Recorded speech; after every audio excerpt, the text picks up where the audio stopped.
Good morning students. तो आज human anatomy and physiology में कार्डियोवास्कुलर सिस्टम का नेक्स्ट लेक्चर नंबर 4 हम यहाँ डिस्कस करेंगे, जिसमें कार्डियक साइकिल में आपके साथ डिस्कस करूंगी कि कार्डियक साइकिल क्या होता है। एक्चुअली पीछे वाले जो लेक्चर्स में मैंने आपको समझाया था कि किस तरह से हार्ट के अंदर ब्लड फ्लो करता है, किस तरह से राइट एट्रियम से लेकर लेफ्ट वेंट्रिकल तक ब्लड का जो सर्कल हार्ट के अंदर घूमता है, कैसे डीऑक्सीजनेटेड ब्लड हार्ट के अंदर एंटर करता है और वो डीऑक्सीजनेटेड ब्लड राइट वेंट्रिकल के थ्रू पल्मोनरी आर्टरीज में एंटर करता है, वहां डीऑक्सीजनेटेड से ऑक्सीजनेटेड ब्लड के अंदर कन्वर्ट होकर वापस लेफ्ट एट्रियम के अंदर जो है ब्लड आएगा और लेफ्ट एट्रियम से लेफ्ट वेंट्रिकल में, और लेफ्ट वेंट्रिकल से जो ब्लड है वो एरोटा के थ्रू पूरी बॉडी के अंदर सर्कुलेट होता है। तो इस जो प्रोसेस है ये सारी एक रिदम में, एक पर्टिकुलर टाइम में जैसे कंप्लीट होती है। जैसे मैंने आपको फर्स्ट लेक्चर में भी बताया था कि जो हार्ट की बीट्स हैं, हार्ट बीट्स हैं, that is about the 72 beats per minute है। एक मिनट के अंदर जो हार्ट 72 टाइम्स बीट करता है, तो इसका मतलब जो एक बीट है वो 0.8 सेकेंड्स के अंदर, 0.8 सेकेंड में हार्ट का जो है ब्लड फ्लो करने का या ब्लड सर्कुलेशन का एक पूरा सर्कल कंप्लीट होता है। अब जो ये होता कैसे है, इसको हमने कार्डियक साइकिल के नाम से या कार्डियक साइकिल के अंदर हम इसको डिस्कस करेंगे कि कैसे वन बाय वन कौन सा स्टेप उसमें कैरी ऑन होता है। Now what is the cardiac cycle? Cardiac cycle क्या है? Cardiac cycle is the phase which is starting from the atrium systole to the ventricular diastole.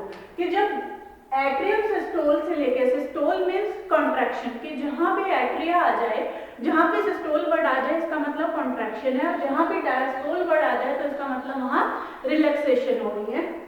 तो एट्रियम सिस्टोल होगा सबसे पहले। तो इसमें क्या होगा कि 3 फेजेस में कार्डियक साइकिल को इसमें डिवाइड किया हुआ है। First phase is the arterial systole and arterial diastole, second phase is the ventricular systole and third phase is the ventricular diastole. सबसे पहले इसमें arterial systole and arterial diastole, ये जो आर्टीरियल सिस्टोल और आर्टीरियल डायस्टोल का phase है वो 0.100 second के लिए चलता है। 0.100 सेकंड के अंदर ये फर्स्ट फेज कंप्लीट होगा। इस फेज में क्या होगा कि जब यहाँ इंफीरियर और सुपीरियर वेना केवा से राइट एट्रियम के अंदर डीऑक्सीजनेटेड ब्लड एंटर करता है, तो कार्डियक साइकिल के स्टार्ट होने से पहले जो रेस्टिंग स्टेज होगी यानी डायस्टोलिक कंडीशन होगी, किसकी डायस्टोलिक कंडीशन होगी? दोनों एट्रियम की और दोनों वेंट्रिकल्स की डायस्टोलिक कंडीशंस होगी। तो दोनों एट्रियम और दोनों वेंट्रिकल्स की डायस्टोलिक कंडीशन के टाइम पे क्या होगा कि जो डीऑक्सीजनेटेड ब्लड है वो इंफीरियर और सुपीरियर वेना केवा से राइट एट्रियम और लेफ्ट वेंट्रिकल में एंटर करेगा। लेफ्ट एट्रियम में एंटर करेगा वो पल्मोनरी वेन से। उस टाइम पे जो हार्ट है दोनों चारों चैम्बर्स रिलैक्सिंग स्टेज में होंगे, तो इसी वजह से क्या होगा कि दोनों के दो जो वॉल्स हैं, ट्राइकस्पिड और बाइकस्पिड वॉल, वो ओपन होंगे, जबकि जो सेमिल्यूनर वॉल्स हैं, जो एरोटा का या पल्मोनरी वेन के वॉल हैं, वो दोनों वॉल उस कंडीशन में क्लोज्ड होंगे। जो ब्लड सीधा राइट एट्रियम से राइट वेंट्रिकल के अंदर और लेफ्ट एट्रियम से लेफ्ट वेंट्रिकल में एंटर कर जाएगा। तो अब जो ये होगा कार्डियक साइकिल स्टार्ट होने से पहले। उसके बाद जब इसी स्टेज में जो एक वेंट्रिकल है, वेंट्रिकल की जो कैपेसिटी है 130 ml के अराउंड ब्लड वो कैरी ऑन कर सकता है, जिसमें से 70 टू जो 80 ml जो ब्लड है वो कार्डियक साइकिल के स्टार्ट होने से पहले ही 70 टू 80 ml दोनों वेंट्रिकल्स के अंदर फिल हो जाएगा। अब जब यहाँ पर एट्रियम कॉन्ट्रैक्ट होंगे, जैसे जैसे इसमें प्रेशर बढ़ेगा, प्रेशर बढ़ने की वजह से क्या होगा, एसए नोड से इंपल्स जनरेट होगी। एसए नोड से इंपल्स जनरेट होने के बाद ये जो इंपल्स जाएगी एबी नोड तक, एबी नोड से इंपल्स जाएगी यहाँ बंडल ऑफ हिज में, बंडल ऑफ हिज से जो इंपल्स जाएगी वो जाएगी वेंट्रिकल्स की परकंजी फाइबर्स में। तो यहाँ जब राइट एट्रियम और लेफ्ट एट्रियम दोनों कॉन्ट्रैक्ट होंगे तो उस स्टेज को हम बोलते हैं आर्टीरियल सिस्टोल। तो कॉन्ट्रैक्ट होने की वजह से क्या होगा कि ये दोनों एक प्रेशर जनरेट करेंगे, जिसको हम बोलते हैं आर्टीरियल किक। आर्टीरियल किक की वजह से जो बाकी का जो ब्लड है वो भी वेंट्रिकल्स के अंदर फिल हो जाएगा, यानी रेस्ट ऑफ द जो 50 ml के अराउंड जो ब्लड है वो राइट और लेफ्ट वेंट्रिकल के अंदर फिल हो जाएगा। और यहाँ पे आर्टीरियल सिस्टोल जो पूरी तरह से कॉन्ट्रैक्ट होने के बाद सारा का सारा जो ब्लड है राइट या लेफ्ट वेंट्रिकल में फिल होगा। तो यही इसमें आर्टीरियल सिस्टोल है। कि टाइम इसमें around 0.100 second, atrium will contract and they will push the blood into the ventricles due to the arterial kick. Due to arterial kick, tricuspid and bicuspid valves will open.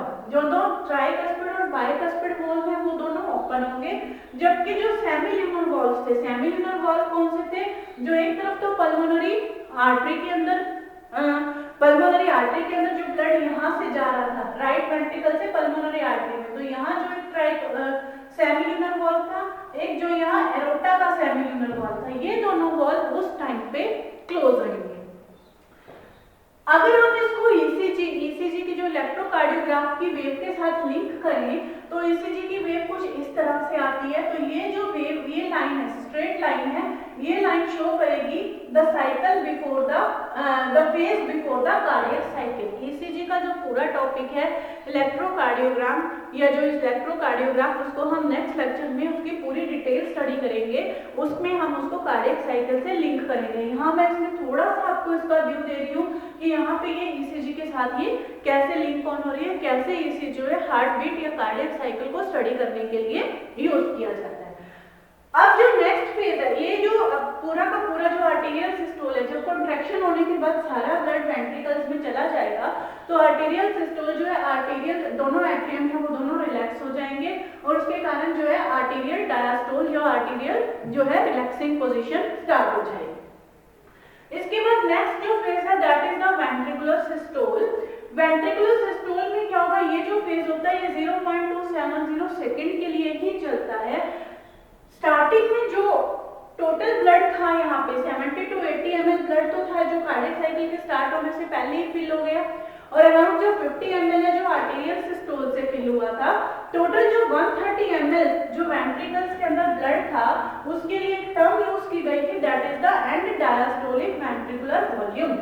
And diastolic ventricular volume उसको इसलिए बोला क्योंकि diastole के and में total 130 ml जो blood है ventricles के अंदर कलेक्ट हो गया था और इसको हमने प्रीलोड भी बोलते हैं। जब वेंट्रिकल्स कॉन्ट्रैक्ट हो जाएंगे यहाँ पर कंजी फाइबर्स के थ्रू या बंडल ऑफ फ्यूज के थ्रू, जब इंपल्सेस जनरेट होंगी वेंट्रिकल्स कॉन्ट्रैक्ट होंगे। कॉन्ट्रैक्ट होने की वजह से क्या होगा, प्रेशर। वेंट्रिकल्स जब कॉन्ट्रैक्ट होते हैं इसमें ये दो फेजेस में कॉन्ट्रैक्ट होते हैं। जो वेंट्रिकुलर सिस्टोल है ये दो फेजेस में इसको डिवाइड किया, फेज 1 एंड फेज 2। जो फेज 1 है, फेज 1 में इतना प्रेशर नहीं जनरेट होता कि वो ब्लड को पुश अप कर सके एरोटा के अंदर या पल्मोनरी आर्टरी में या इसके सेमिल्यूनर वॉल्व्स को ओपन कर सके। लेकिन जैसे जैसे इसमें प्रेशर जनरेट होगा तो प्रेशर जनरेट होने की वजह से दोनों ट्राइकस्पिड और बाइकस्पिड वॉल्व हैं वो दोनों क्लोज हो जाएंगे। क्लोज होने की वजह से यहाँ फर्स्ट साउंड प्रोड्यूस होगी दैट इज द लब साउंड, और उधर से सेमिल्यूनर जो वॉल्व्स हैं वो दोनों ओपन हो जाएंगे और जो ब्लड है वो एरोटा और पल्मोनरी आर्टरी के अंदर मूव करना शुरू कर जाएगा। वेंट्रिकुलर सिस्टोल के कंप्लीट होने के बाद जो 70 to 80 ml ब्लड है वो एरोटा के अंदर और पल्मोनरी आर्टरी के अंदर जाएगा। उसमें से रेस्ट ऑफ द जो 50 ml ब्लड है वो वेंट्रिकल्स के अंदर ही रह जाता है। वेंट्रिकल्स पूरी तरह से एम्प्टी नहीं होते वेंट्रिकल सिस्टोल कंप्लीट होने के बाद। तो उस वॉल्यूम को, जो वॉल्यूम यहाँ रह गया उसको हम बोलते हैं एंड सिस्टोलिक वेंट्रिकुलर वॉल्यूम, क्योंकि वेंट्रिकल के सिस्टोल के खत्म होने के बाद जो वॉल्यूम बच गया that is called as the end systolic ventricular volume. तो इसको रिपीट करते हैं। इसका जो टाइम है दैट इज 0.270 सेकंड। 130 ml जो ब्लड था इसको प्रीलोड या एंड डायस्टोलिक वेंट्रिकुलर वॉल्यूम कहते हैं। 50 ml जो ब्लड उसमें वेंट्रिकुलर सिस्टोल के बाद रह जाता है उसको हम बोलते हैं एंड सिस्टोलिक वेंट्रिकुलर वॉल्यूम। और इसकी वजह से जो लब साउंड है, लब साउंड वेंट्रिकुलर सिस्टोल फेज के टाइम पर ही प्रोड्यूस होती है that is the first heart sound. अब अगर हम इसको ईसीजी से लिंक करें तो ये कार्डियक साइकिल के पहले का फेज है। ये जो पी वेव है इसमें आर्टेरियल सिस्टोल को शो करती है कि जिसमें आर्टेरियम ने कॉन्ट्रैक्ट होना शुरू किया। जो फेज हमारा 0.100 सेकंड के बाद शुरू हुआ था और पी फेज खत्म होने के बाद ही यहाँ पे आर्टेरियल जो है अपने कार्डियक साइकिल के कंप्लीट होने तक रिलैक्सिंग स्टेज में ही रहते हैं, क्योंकि यहाँ पर एट्रियम का काम खत्म हो चुका है, तो दोनों एट्रियम इसमें यहाँ रिलैक्सिंग स्टेज में ही रहेंगे। क्यू वेव तक कुछ टाइम के बाद जब यहाँ पे इस फेज में क्या हो रहा है कि वेंट्रिकल्स के अंदर ब्लड फ्लो कर रहा है, तो यहाँ जब वेंट्रिकल्स में प्रेशर राइज हो गया तो यहाँ वेंट्रिकल सिस्टोल यानी वेंट्रिकुलर कॉन्ट्रैक्शन स्टार्ट हुई। वेंट्रिकुलर जो कॉन्ट्रैक्शन है वो क्यू आर और एस वेव से शो हो रही है। वेंट्रिकुलर की कॉन्ट्रैक्शन होने के बाद जब यहाँ इस फेज तक, यहाँ टी फेज तक वेंट्रिकुलर की कॉन्ट्रैक्शन कंप्लीट हो गई और जो ब्लड है वो अपने अपने एरोटा के अंदर या पल्मोनरी आर्टरी के अंदर मूव कर जाता है और इस फेज तक वेंट्रिकुलर सिस्टोल कंप्लीट हो जाएगी जो 0.270 सेकंड के लिए कैरी ऑन होती है और इसी फेज के अंदर जो है first sound that is the लब साउंड प्रोड्यूस होगी। नेक्स्ट है जो इसमें third phase that is the ventricular diastole phase है। वेंट्रिकुलर डायस्टोल फेज में क्या होता है, ये जो 0.430 सेकंड के लिए चलता है, इस फेज में क्या होगा कि ट्राइकस्पिड और बाइकस्पिड वॉल्व तो क्लोज होंगे ही, लेकिन वेंट्रिकल भी रिलैक्स होना शुरू हो जाएंगे क्योंकि वेंट्रिकल्स का तो मैक्सिमम ब्लड उसने एरोटा और पल्मोनरी आर्टरी के अंदर सप्लाई ऑन कर दिया। तो जब एरोटा और पल्मोनरी आर्टरी के अंदर ब्लड चला जाएगा तो वहां प्रेशर जनरेट होगा और प्रेशर जनरेट होने की वजह से एरोटा जो दोनों सेमिल्यूनर वॉल्व्स हैं वो सेमिल्यूनर वॉल्व क्लोज हो जाएंगे और सेकंड हार्ट साउंड जो प्रोड्यूस होगी that is the dub sound. तो यहाँ जाकर हमारा एक कंप्लीट जो कार्डियक साइकिल पूरा होता है। इस कार्डियक साइकिल के अंदर 3 स्टेप्स हैं। इसके अंदर arterial systole and arterial diastole, ventricular systole और वेंट्रिकुलर डायस्टोल। इनका अगर हम यहाँ टाइम काउंट करें 0.100, 0.270, 0.430 सेकंड है, जो इसको अगर हम टोटल करें तो 0.8 सेकंड के अंदर एक कंप्लीट हार्ट बीट पूरी हो जाएगी।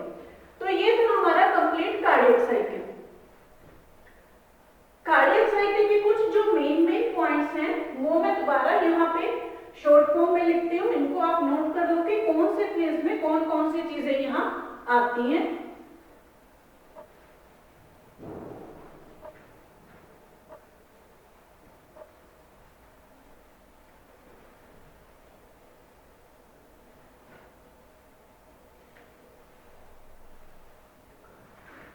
फर्स्ट फेज था इसमें arterial systole and diastole. Second phase है इसमें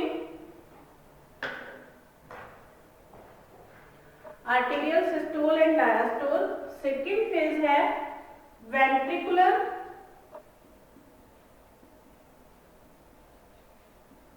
सिस्टोल और थर्ड फेज है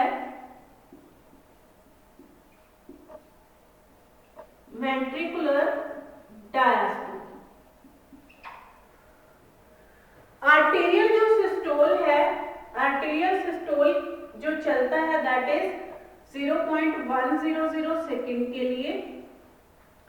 आर्टेरियल सिस्टोल के अंदर मेनली जो आर्टेरियल सिस्टोल है it is denoted by the P wave of ECG. ECG की पी वेव से ये डिनोट होता है।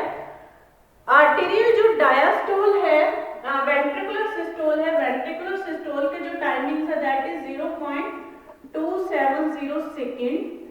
फर्स्ट जो साउंड है दैट इज लब साउंड इसी फेज के अंदर प्रोड्यूस होती है और क्यू आर एस जो वेव है ईसीजी की वो इसी फेज के अंदर या इसी फेज को डिपिक्ट करती है। वेंट्रिकुलर डायस्टोल लास्ट फेज है जो 0.430 सेकंड के लिए चलता है और जो सेकंड जो साउंड है दैट इज डब साउंड इसी फेज में प्रोड्यूस होती है जो कि denoted by T wave of the ECG. इसके अलावा एक and systolic volume and diastolic दो टर्म्स हैं जो इसके अंदर रिपीट हुई थी। जो एंड डायस्टोलिक वॉल्यूम था, एंड डायस्टोलिक वॉल्यूम में था वो तो था कि 130 ml था जो that is and diastolic ventricular volume था, और जो 50 ml था that is and systolic ventricular volume था, और जो 70 to 80 ml था, जितना वेंट्रिकल्स ने एक कॉन्ट्रैक्शन के टाइम पे ब्लड पंप किया था, उसको हम बोलते हैं स्ट्रोक वॉल्यूम। ये कुछ टर्म्स थी जो कार्डियोवैस्कुलर साइकिल से रिलेटेड हैं। यहाँ पर कार्डियक साइकिल से रिलेटेड है। यहाँ ये कार्डियक साइकिल का टॉपिक कंप्लीट हो गया। नेक्स्ट लेक्चर में इसको हम ईसीजी के साथ लिंक करेंगे।